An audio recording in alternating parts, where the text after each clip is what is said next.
I was washing dishes when the mail slid through the slot with a soft thud. Just another Tuesday afternoon, quiet as the sigh of an old house. But when I picked up that envelope, cream-colored, sealed with wax, my hands began to tremble. It was from Caroline. Caroline, my daughter, the one I hadn't spoken to in 15 years. I'm Elaine Johnson, 58 years old, African American, a retired nurse living in Birmingham, Alabama. My face shows every road I've walked, laugh lines, tear lines, and the kind of stillness that only comes from surviving. The letter said, "Mom, I'm selling the house on Birchwood Lane.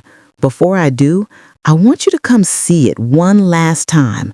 Please, for both of us." I stood there for a long time, the sink still running, water spilling over. That house, it wasn't just wood and nails. It was where I lost my husband, and with him, my daughter's love. That night I couldn't sleep. Every creak of the old ceiling whispered the same words. Go back. The next morning, I packed a small suitcase, just clothes, a Bible, and the courage I had left. When I stepped out, the world looked the same, but something in me had shifted, as if God himself had drawn a line back to Birchwood Lane. The drive was long. Every mile felt like opening an old wound. And when the house came into view, that familiar blue porch, that crooked mailbox, my heart clenched. Time had worn it down, but it still stood, quiet and waiting, like it had been holding its breath all these years. I stepped onto the porch and whispered, "Lord, help me face what's inside." Then the door opened, and there she was, Caroline, older, thinner, but still my child. I stepped inside the house, and the familiar scent of old wood and lavender hit me. Time had settled here. Dust in corners, faint scratches on the floors where Caroline once ran barefoot. My eyes scanned the living room. Everything was smaller than I remembered, yet every detail felt heavier with memory. Caroline avoided my gaze. Her thin hands fiddled with the edge of a worn rug. "Mom, I didn't know if you'd come," she whispered. "I came because I had to," I said softly, "because this house, it carries more than our memories. It carries the truth." She nodded, almost ashamed. I could see the weight in her eyes. Guilt, fear, regret. She had changed, but the wound beneath her composure was the same. We walked through the rooms, my footsteps echoing on the wooden floors. Each room held pieces of the past.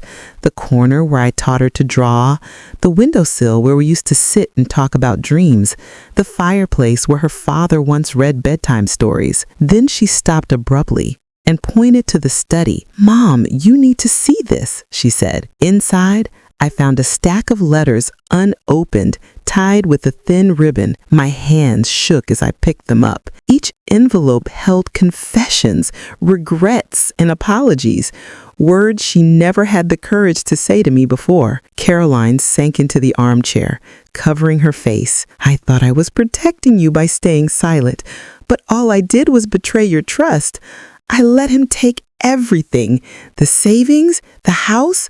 I was afraid, Mom, afraid of failing, afraid of losing. I lost you instead." I knelt beside her, placing a gentle hand on her shoulder. "Caroline, it's not too late to make it right. Forgiveness isn't forgetting. It's choosing not to let the wound control your life. You can still come back from this." Tears rolled down her cheeks, mixing with the soft golden light streaming through the window. "I don't deserve it, Mom. I don't deserve your forgiveness." I smiled, holding her hand firmly. "That's not for you to decide. It's for both of us. For our hearts to heal, we must face the truth together." For the first time in 15 years, the walls of Birchwood Lane felt alive again. The air seemed lighter, as though the house itself had been waiting for this moment. A mother and daughter choosing love over betrayal, courage over fear. The night outside mirrored the chaos inside me. Rain pelted the roof like relentless questions I didn't have answers for. Caroline and I sat at the small kitchen table, her hands wrapped around a mug of steaming tea. The aroma of chamomile barely masked the tension lingering in the room. I I don't even know where to start, Mom, she whispered, voice quivering. I was so sure I was doing the right thing by keeping secrets. I thought if I shielded you, I'd protect us, but instead I destroyed everything. I looked at her, tracing the lines of worry that life had etched onto her young face. Caroline, life isn't about perfection. It's about courage. The courage to admit when we've been wrong. She swallowed hard. I lost the business, Mom. The investments I made on my own, gone. And the people I trusted, they turned their backs. I leaned back, letting her words sink into the quiet space between us. Sometimes losing everything is the only way we truly find what matters, I said softly. You've realized the truth, and that's the first step toward redemption. Her eyes glistened as she searched mine, seeking validation, forgiveness, some sign that the bridge between us hadn't burned completely. But what about you? What about all the trust I shattered? I've been hurt, yes, but love doesn't end when mistakes are made.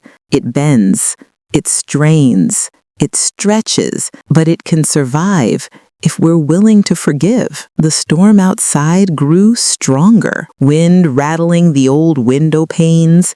Caroline's hands trembled as she clutched her tea. I don't deserve your forgiveness, she said again, almost in a whisper. I reached across the table, holding both her hands in mine. Deserve has nothing to do with it. It's about healing, about choosing peace over bitterness. And I choose that, Caroline, not just for me, but for you too. For hours we talked. We spoke of betrayal, lost dreams, and the heavy weight of silence. And slowly, like sunlight piercing through storm clouds, understanding settled between us. It was fragile, tentative, but real. When the rain finally eased, I stepped to the window and looked out at the quiet street. Birchwood Lane was soaked, glistening under the soft glow of street lamps. And in that reflection, I saw something extraordinary. Not a mother and daughter divided by mistakes, but two women ready to rebuild, one step at a time. Caroline stayed silent, but I knew she felt it too. Redemption was no longer a word in a letter or a promise whispered in fear. It was here, in our hands, in the warmth we could still give each other, despite the storm we had endured. Morning arrived slowly, with soft golden sunlight spilling through the half-open blinds. The storm from the night before had washed the city clean, leaving the air fresh, scented faintly with wet asphalt and blooming magnolias. I found Caroline sitting on the living room sofa, wrapped in a knitted blanket, staring at her hands as if searching for courage within them. "I've been thinking all night, Mom," she said quietly, voice tentative. "I don't want to just apologize. I want to make things right. I want to rebuild everything I lost and more." I smiled gently, brushing a strand of hair from her forehead. "Then start with honesty, Caroline. Truth is the foundation on which every second chance rests." She nodded, biting her lip. "I've already called the clients I misled. Some were angry, some disappointed, but they listened. They didn't turn away entirely, and I'm ready to face the consequences at the bank. I'll repay whatever I can, even if it takes years." Tears pricked my eyes. The resilience in her voice reminded me of my own younger self, the part of me that never gave up, even when the odds seemed impossible. Redemption isn't measured by how fast you fix the damage, Caroline. It's measured by whether you face it at all, with courage and humility. We spent the morning sorting through documents, creating a plan for her recovery and for her part in our family's foundation work. I could see her shoulders straightening, the weight of guilt slowly lifting as she made tangible steps toward repairing the life she'd upended. Later, as we stepped outside into the late morning sun, The city felt alive with possibility. Birds chirp in the trees and the distant sound of children laughing carried over from the park. Caroline took a deep breath, looking around with a tentative but growing sense of wonder. Mom, do you think people can truly change? She asked softly, almost afraid of my answer. I looked at her, my heart swelling with a mixture of pride and hope. People can change, Caroline, if they are willing to face their mistakes, learn from them, and walk the path of honesty. Change isn't instant, and it isn't easy, but it is always possible. As we walked back inside, the first rays of sunlight touched Caroline's face. For the first time in weeks, I saw her fully, not as a child, not as a failure, but as a woman who had faced her own darkness and decided to step into the light. And in that moment, I realized something profound. Forgiveness doesn't just heal the one who's wronged, it also gives life to those who have fallen. And if we both kept walking forward hand in hand, we could turn the pain of betrayal into the strength of love, hope, and redemption. Weeks passed, and Caroline's transformation was visible not only in her actions, but in her demeanor. She no longer carried the tense stiffness of guilt. Instead, there was a quiet resolve in her posture, a subtle confidence in her stride. One evening, as the sky burned orange and pink with sunset over Charleston, she came to me with a folder of letters. "I wrote to everyone I hurt," she said, her voice trembling slightly. "Some replied, some didn't, but at least I tried." I took the folder gently, scanning the letters filled with apologies, promises, and reflections. There was humility here, a willingness to bear responsibility without excuses. I felt an overwhelming pride, mingled with the sting of past pain. "Caroline, this is more than I could have hoped for. The willingness to face your own mistakes honestly is the first true step toward redemption." She looked at me, eyes glistening. "Do you really think they'll forgive me?" I smiled, softly touching her cheek. Forgiveness is a gift people give themselves more than anyone else. You can't control it. All you can do is live with integrity every day, and eventually the right people will see that you've changed. In the following days, Caroline joined me in the Foundation's outreach programs, visiting elderly residents, listening to their stories, and helping them rebuild lost trust. Each day, she brought new energy, a new willingness to engage in acts of kindness that spoke louder than words. One afternoon, as we handed care packages to seniors at a community center, an elderly man with deep lines etched across his face approached us. He said, "You remind me of someone I once knew." He smiled softly at Caroline. "I can see you've learned something important. Something worth more than money or pride. Keep walking that path, child. It's the only one that leads to peace." That night, we returned home exhausted but fulfilled. Caroline collapsed on the sofa, a small smile playing on her lips. "Mom, I feel like I can breathe again," she whispered. "You're learning that freedom comes not from avoiding consequences, but from facing them. Redemption is painful, yes, but it's also liberating. The heart that once carried shame can now carry hope." Later, as I prepared dinner, I caught her in the kitchen, organizing supplies for our next Foundation visit. She paused, looking at me with a mixture of gratitude and quiet determination. "Thank you for not giving up on me, Mom. Even when I didn't deserve it, I reached for her hand. I never gave up, Caroline, because I knew you had the strength inside you all along."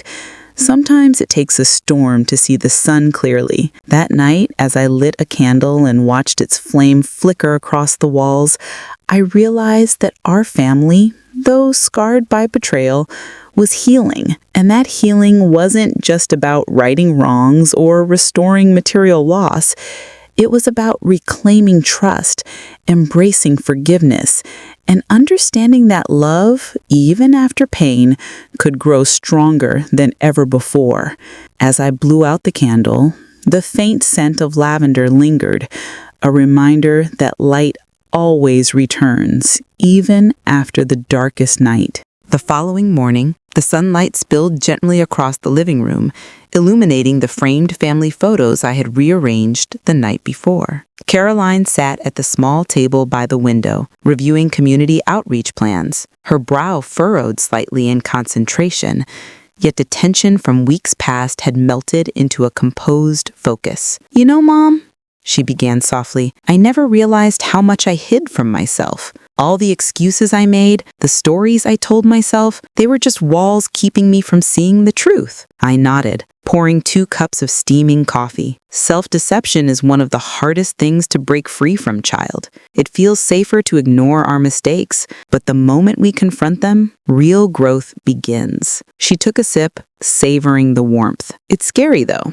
she admitted. "What if people never forgive me? What if my mistakes define me forever?" I placed a hand on hers, feeling the tremor of anxiety beneath her fingers. "You're not your mistakes, Caroline. The courage to face them, to take responsibility and make amends, that's what defines you. Trust may be broken, but it can be rebuilt, one act at a time." Over the next few days, Caroline threw herself into the Foundation's programs with remarkable dedication. She listened intently to the stories of elderly victims of fraud, offering empathetic words and genuine smiles. There was a quiet humility in her interactions, a subtle acknowledgement that she had once been on the other side of the hurt. One afternoon, we visited a small retirement home in Savannah. A frail, elderly woman named Mrs. Henderson approached us, her eyes misty with emotion. "She's been cheated out of her life savings," she said softly. "I don't know if I'll ever recover."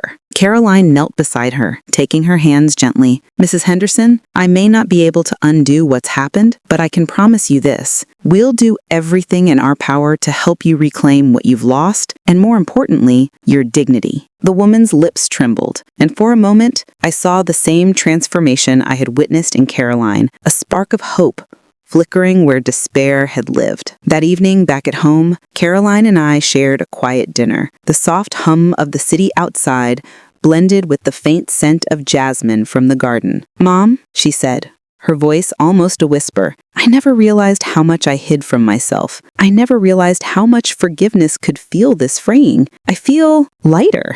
I smiled, reaching across the table. "That's the gift of redemption. It doesn't erase the past, but it allows you to carry forward without the weight of guilt. It allows love to grow again, even where betrayal once lived." As the sun dipped below the horizon, painting the sky in hues of lavender and gold, I realized that our family's wounds were slowly knitting themselves back together. Trust wasn't restored overnight, nor was it simple, but it was happening, step by step, day by day. The walls built by mistakes and pain were giving way to understanding, compassion, and hope. Caroline's laughter later that night, as we prepared for our next community visit, was like music I hadn't heard in months. I watched her, noting the strength returning to her posture, the calm in her eyes, and the warmth in her smile. The storm had passed, leaving in its wake a clear, sunlit path towards healing and renewal. I whispered to myself as I turned off the lights, even after betrayal, even after the darkest nights, hearts can find their way home. 2 weeks later,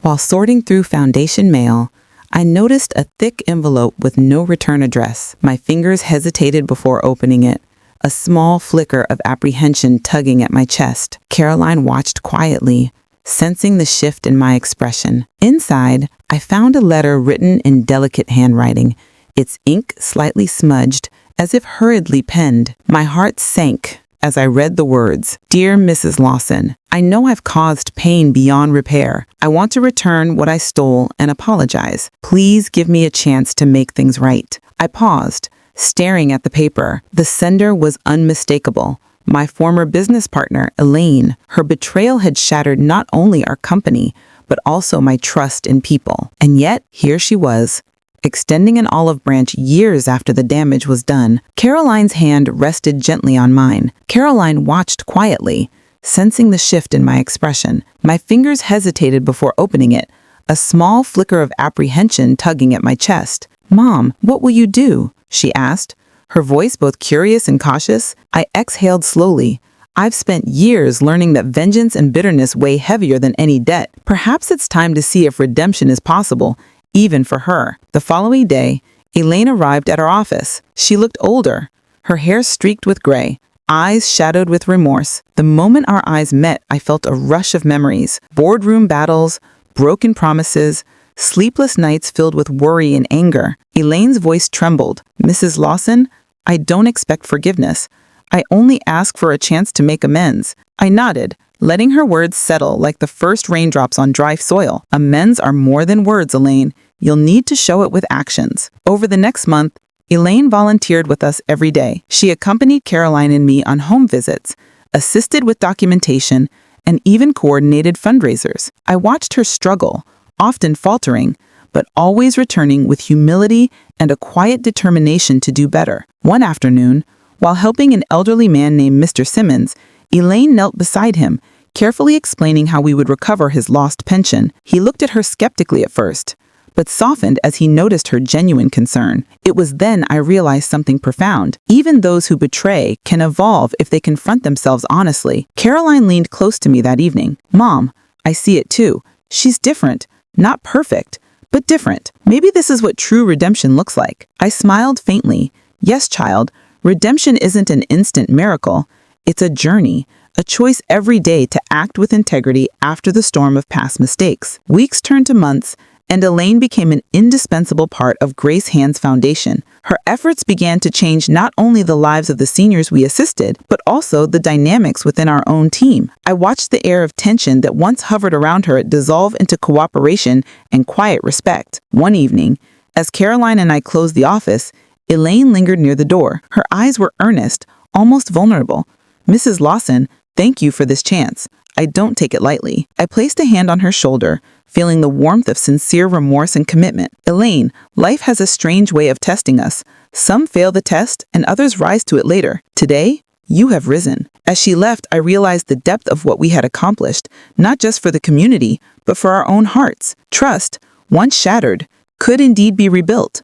Forgiveness, once withheld, could heal, and redemption, though elusive, was possible even for the most unlikely of people. That night, as Caroline and I sat on the porch watching the stars emerge, she whispered softly, "Mom, you've taught me the most important lesson of all, that hope and integrity can restore what seemed lost forever." I took a deep breath of the cool evening air, feeling the peace of knowing that in life, even betrayal could lead to growth, understanding, and unexpected second chances.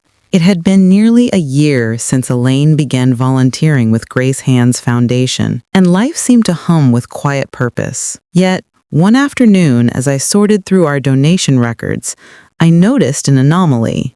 An old client's file had been tampered with. A small withdrawal from a fund meant for Mr. Hampton, a frail gentleman who had lost his wife years ago, had gone missing. My heart skipped a beat. Could it be a mistake? I double-checked the records, and the truth became impossible to ignore. Someone had tried to siphon the funds. I stared at the screen, disbelief freezing me for a moment. Elaine had always been meticulous, always eager to prove herself, and yet the pattern was unmistakable. I felt Caroline's presence behind me. "Mom, what is it?" she asked softly. Her hand rested lightly on my shoulder, sensing my tension. I exhaled slowly. I don't know yet, but someone has been dishonest with the Foundation's money. We'll have to find out who. The next day, I quietly called a staff meeting. Everyone gathered, their expressions a mix of curiosity and concern. "There's been a discrepancy in one of our client accounts," I began, keeping my voice calm yet firm. "We need full transparency.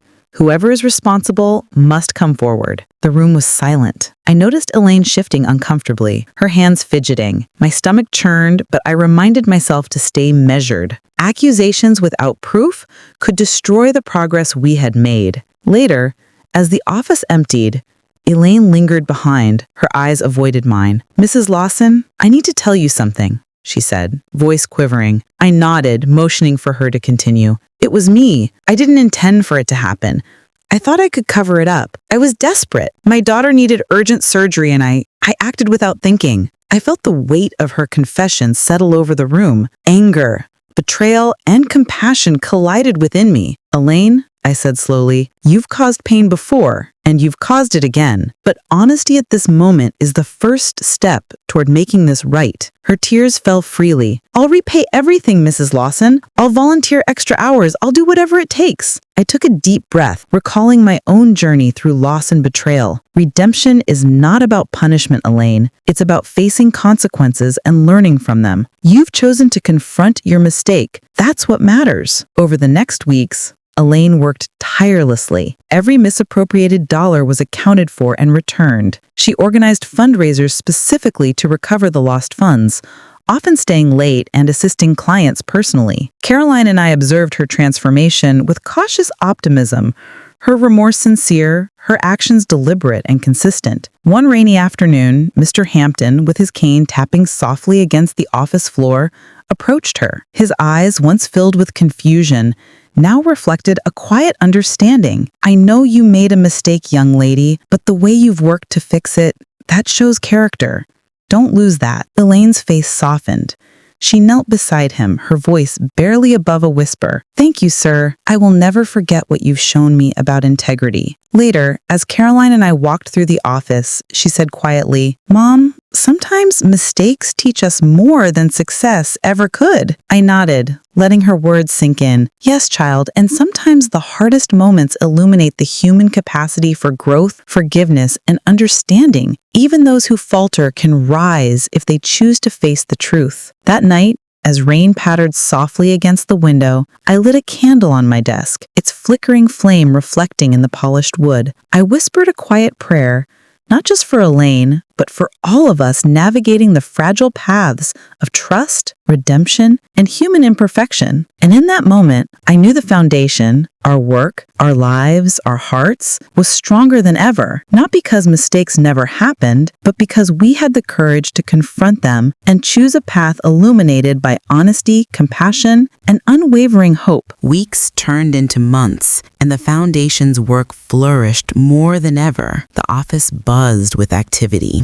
Volunteers arriving early, elderly clients leaving with smiles, and staff moving with a sense of purpose. Yet, in the quiet of my office, I often reflected on the fragility of trust and the resilience of the human heart. One chilly morning in Boston, as I arranged envelopes for upcoming donations, a letter arrived, postmarked from London. I paused, curiosity and concern intertwining. Opening it, I discovered a plea from a woman named Margaret Blythe. She had lost her family fortune through deceit and begged for guidance on rebuilding her life with dignity. I read her words aloud to Caroline. Mom, she sounds like she's been through what we saw Elaine go through, she said softly. Yes, child. And sometimes the world gives us a chance to rewrite the story, not just for ourselves, but for others, I replied. I wrote back, offering mentorship, support, and practical advice. Weeks later, Margaret arrived in Boston, a petite African-British woman in her early 50s, her face lined with past hardships, but eyes sharp and determined. Her presence reminded me of my own journey, the long nights of doubt, the quiet victories, the slow path toward inner peace. During her first week at the foundation, Margaret shared her story. Betrayed by her brother and his business partners, she had lost nearly everything: her savings, her home, and even her confidence. Yet she had not lost her courage. Sitting across from me in the office, she said, I just want to feel that I can trust myself again, Mrs. Lawson. I need to believe that honesty can survive. I nodded, feeling the weight of her words. Margaret, trust is like glass. Once broken, it can be mended, but the cracks remain visible. The beauty lies not in perfection, but in the courage to hold the pieces together. We began working together, Margaret and I. She helped organize client files, plan fundraising events, and counsel those who had faced financial abuse. Slowly, her confidence returned. The subtle shift in her demeanor, a steadier gaze, a softer smile was evidence that hope could flourish even after devastation. One rainy afternoon, as I watched her speaking to a small group of clients about personal resilience, I noticed something remarkable. Margaret's presence radiated authority, compassion, and strength. She had learned not just to survive, but to guide others through the darkness. Later that day, I spoke with Caroline. See, child, healing is not about the money lost or the trust broken. It's about the lessons we carry forward and the way we help others carry their burdens too. That evening, as the Boston sky turned a soft gray, I sat by my window, watching the rain coat the streets with a reflective sheen. My hands cupped a warm mug of tea, and I thought of all the women who had walked through the doors of Grace Hands Foundation. The betrayed, the broken, the weary, each had left a mark on my soul, reminding me that redemption was a shared journey, and that the heart's capacity for forgiveness and guidance was limitless. Margaret knocked softly on the door. Mrs. Lawson, I wanted to thank you, not just for helping me, but for showing me that even in the face of betrayal, one can still create a life full of purpose and trust. I smiled, feeling a surge of warmth. Margaret, remember this. Justice and faith guide us, but compassion and action define us. Never forget the difference you can make by helping others rise when they have fallen. As she left, the rain continued to fall, and I reflected on the intricate web of trust, betrayal, and redemption. Money could vanish, lies could cut deep, but the human heart's capacity for forgiveness and courage was eternal. That night, I lit a candle, the flame dancing gently against the window pane. I whispered a prayer of gratitude, not just for the victories, but for the resilience of every woman who dared to rise again. And as the light flickered, I understood fully the true wealth of life was not in possessions or accolades, but in the courage to rebuild, forgive, and nurture trust wherever it could be restored. Months passed, and Grace Hands Foundation had grown into a sanctuary of trust, support, and resilience. Each corner of the Boston office echoed with laughter, gratitude, and quiet triumphs. But I never forgot the nights of uncertainty, when I doubted if justice could ever be restored. It was in those memories that I drew strength to guide others. One crisp spring morning, I received a call from Edinburgh, Scotland. A man named Thomas Hargrove sought guidance. He had been swindled by a trusted business partner, leaving him financially and emotionally drained. His voice trembled with despair, and yet beneath it, there was a glimmer of determination. "I don't know if I can trust anyone again, Mrs. Lawson," he confessed, "but I want to rebuild, not just my finances, but my life with honesty and purpose." I smiled gently, thinking of Margaret Blythe, of my own son David, and all the others who had rediscovered hope. "Thomas," I said softly, "trust is never lost completely. It is fragile, yes, but it is also resilient. With care, patience, and courage, you can nurture it back to life." Over the next weeks, Thomas joined us virtually, attending workshops, counseling sessions, and mentorship programs. His gratitude was palpable, his spirit slowly regaining its vigor. Caroline and I watched proudly as he shared his story with other clients, inspiring them to persevere. One evening, as the sun dipped below the Boston skyline, I walked through the office, observing Margaret, Thomas, and our volunteers working together seamlessly. I realized that Grace Hands Foundation was no longer just my personal mission. It had become a legacy of hope, resilience, and justice. Later that night, I called David. "Son, come home," I said warmly. "I want you to see what we've built together." When he arrived, I led him through the foundation office. His eyes widened, marveling at the busy, thriving environment. "Mom, this is incredible," he whispered. "You've changed so many lives." I placed a hand on his shoulder. And so have you, David. Each life we touch, each soul we help rebuild, that is the true reward. The money, the accolades, the recognition, they are secondary. What matters is the trust, compassion, and courage we instill in others. As the evening faded, we sat together, sipping tea, sharing stories of triumph and heartache. I looked at my son, now a man of integrity and purpose, and felt an overwhelming sense of peace. The storm of betrayal, pain, and doubt had passed. What remained was the calm of understanding, forgiveness, and renewed faith in human goodness.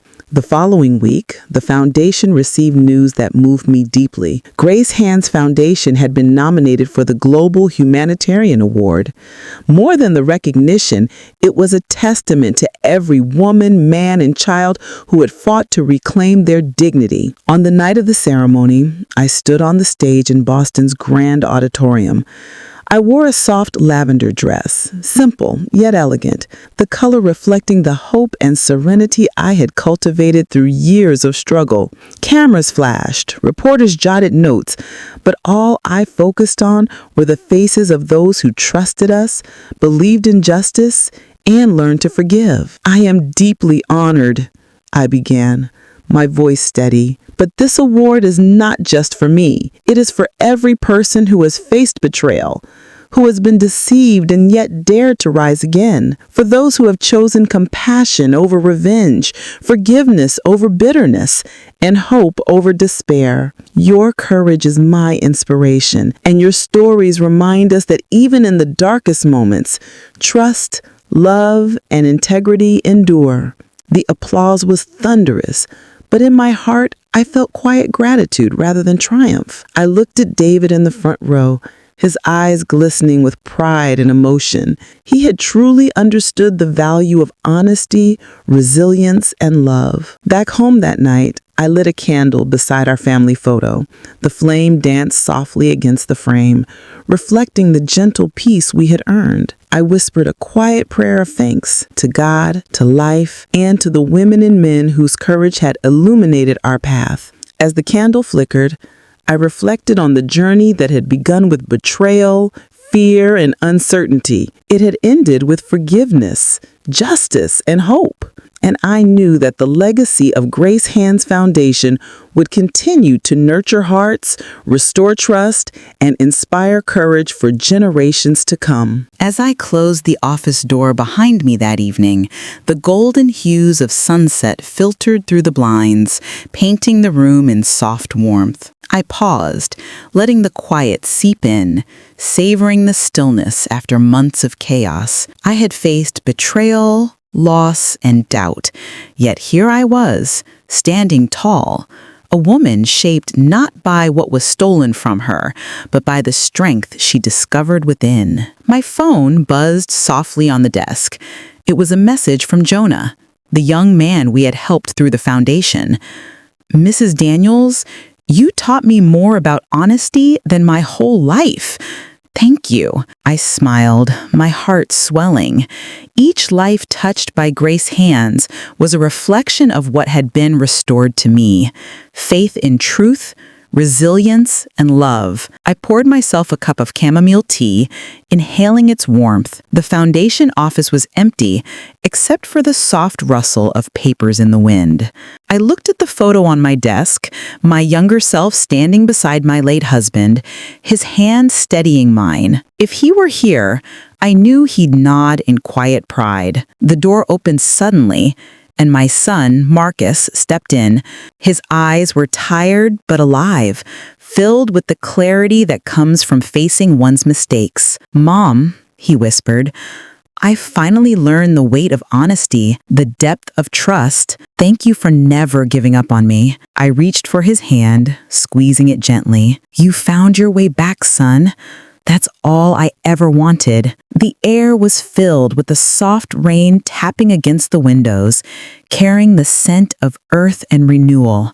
I realized that life had a rhythm, a way of giving back what had been lost, but only if we had the courage to rise. We sat together in quiet, Watching the rain streak down the glass, I thought of Clara, the woman whose betrayal had nearly broken me, and I whispered a prayer of release, not for vengeance, but for peace. Forgiveness had freed me in ways anger never could. That night, as I closed my journal and blew out the candle, I whispered a quiet truth to myself and to the universe. No matter how dark the storm, light always finds a way. Love endures.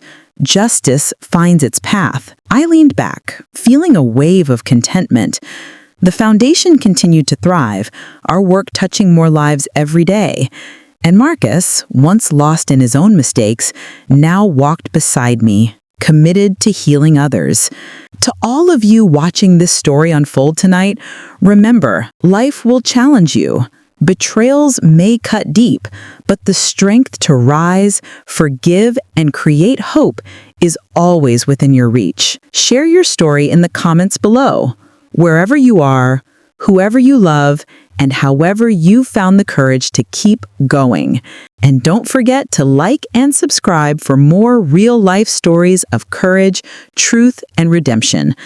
Because sometimes the greatest victories are quiet, filled with forgiveness, and shared with those who walk the path with us.